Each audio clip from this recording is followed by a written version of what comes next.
Mesdames, Messieurs, bonjour et bienvenue si vous nous rejoignez. Au sommaire de cette édition, le père Angoran Kani Eugène, ordonné prêtre le samedi 9 janvier 2021 par Monseigneur Alessi Touamilou, évêque du diocèse d'Agboville, a célébré dimanche 10 janvier 2021 sa première messe à la paroisse Saint-François-Xavier de Umbato. Et puis, à l'occasion du jubilé des 125 ans de l'évangélisation de la Côte d'Ivoire, une émission spéciale a eu lieu à la paroisse Sainte-Famille de la Rivera 2. Les détails dans un instant. Comme il est de coutume dans l'Église, les nouveaux prêtres sont appelés à célébrer leur première messe.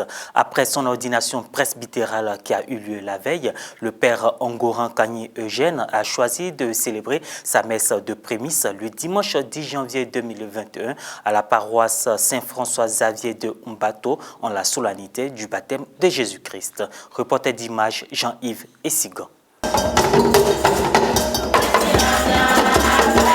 Accueilli dans une ferveur religieuse qu'accompagnent les chants d'action de grâce, le père Angoran Kani Eugène, abhorrant désormais les tôles et la chasuble, a célébré avec beaucoup de joie et de reconnaissance cette messe de prémisse le dimanche 10 janvier 2021 en la solennité du baptême de Jésus à la paroisse Saint-François-Xavier de Umbato, ordonné prêtre le samedi 9 janvier 2021 par Monseigneur Alessi Touamilou, évêque du diocèse d'Agboville. Le père Eugène rend grâce à Dieu pour la mission d'évangélisation.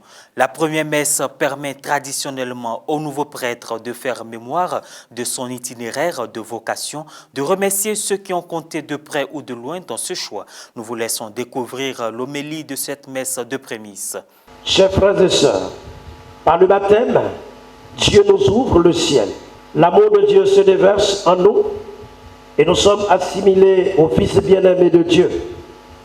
Le prêtre que Dieu nous a donné hier, en la personne du révérend père Eugène Angora, est celui par qui Dieu, dans l'exercice de son ministère sacerdotal, nous ouvrira continuellement le ciel, de sorte que la parole de Dieu et tous les sacrements qu'il célébrera produisent en nous la vie de Dieu.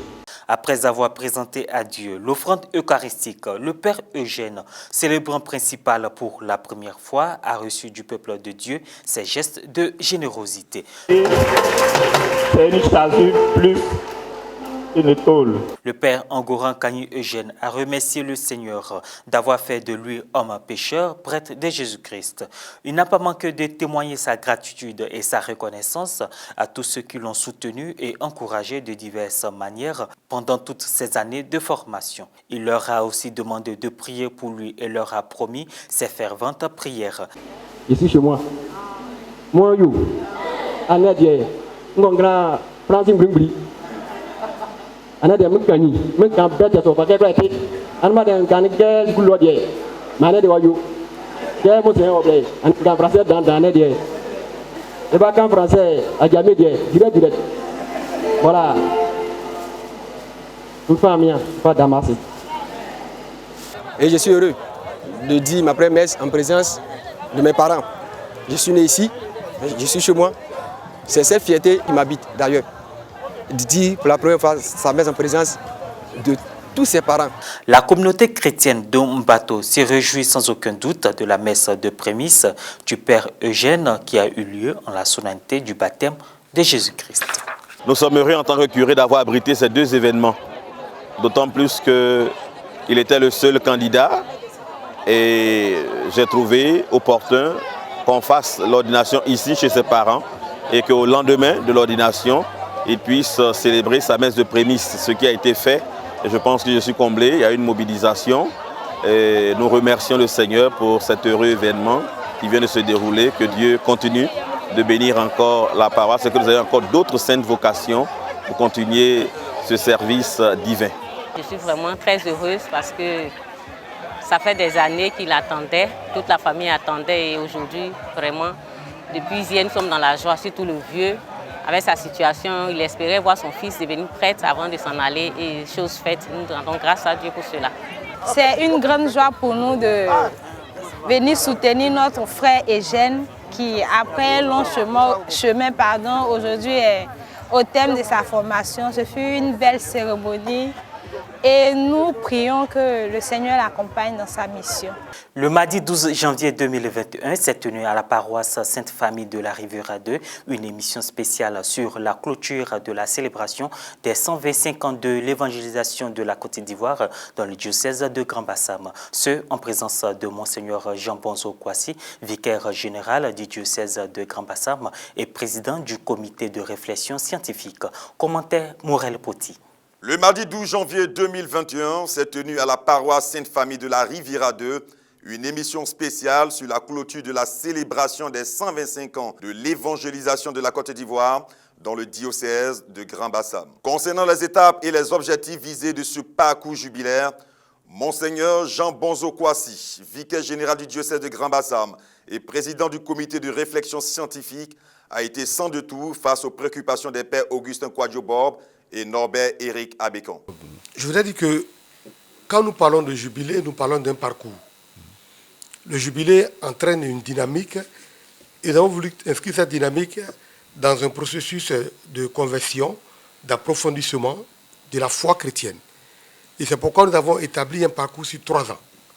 Donc nous sommes partis avec un thème général qui était et qui est en marche vers les 125 ans de l'évangélisation de la Côte d'Ivoire, Grand-Bassam, porte de la foi.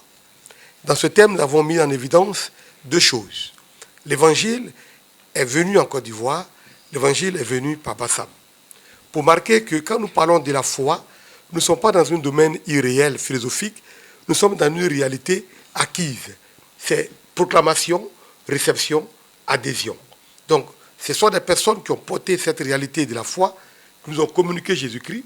Nous avons adhéré et nous avons adhéré pour être là aujourd'hui, 125 ans après. Sur la tenue de la rencontre de l'Assemblée plénière des évêques et archevêques dans le diocèse de Grand-Bassam, pour Monseigneur Bonzo, par ce acte, les évêques et archevêques ont une volonté d'unité et démontrent ainsi la dimension nationale de ce jubilé. La date de jubilé a été choisie justement par les évêques. Et cette célébration-là va maintenant être la clôture de l'Assemblée plénière. Les évêques ont décidé de venir à Bassam, alors que ce n'était pas Bassam qui devait abriter même cette assemblée. Mais dans le cadre justement de la célébration du jubilé, les évêques ont décidé de venir à Bassam. C'est toute l'Église qui se réunit dans la vérité de son ecclésialité. Ils sont un, et là, au cœur de ce jubilé, ils vont réfléchir sur la vie de l'Église et surtout l'attention des pères évêques sur la vie de la Côte d'Ivoire. Donc, c'est une assemblée jubilaire. Il ne faut pas y voir autre chose que la volonté des évêques de montrer l'unité et la dimension nationale de ce jubilé. Par ailleurs, Monseigneur Bonzo a invité tout le peuple de Dieu à ce rendez-vous incontournable pour chacun de nous. Je voudrais inviter tout le peuple de Dieu à jubiler pour que nous puissions recevoir les grâces, les dons. Dans l'ancien temps du peuple d'Israël, quand c'était le moment de jubilé, c'était le grand moment de la rémission. La rémission, c'était le moment où on pouvait même libérer les esclaves, libérer ces personnes qui sont avec nous, donner à chacun la grâce d'une liberté, la grâce d'une grâce particulière. C'était même le moment où on remettait même les dettes des gens. On se rappelle de la faveur de Dieu et à notre tour, nous soyons en faveur des autres. Et ce temps est arrivé. C'est le jubilé où Dieu lui-même va donner à chacun sa faveur. Je vous invite à entrer dans cette dynamique d'une grande joie. Ça me fait sonner comme cette parole-là. Le peuple qui marchait dans les ténèbres a vu se lever une grande lumière. Cette lumière-là est pour nous le moment du jubilé. Nous avons marché, nous sommes arrivés. Venez sans argent, buvons sans payer. Voilà mon message. Que vous soyez enfant, jeune, adulte, vieillard, c'est le jubilé, jubilons. Et voilà, ainsi prend fin cette édition. Merci de nous avoir suivis. Merci de rester sur Ecclesia TV.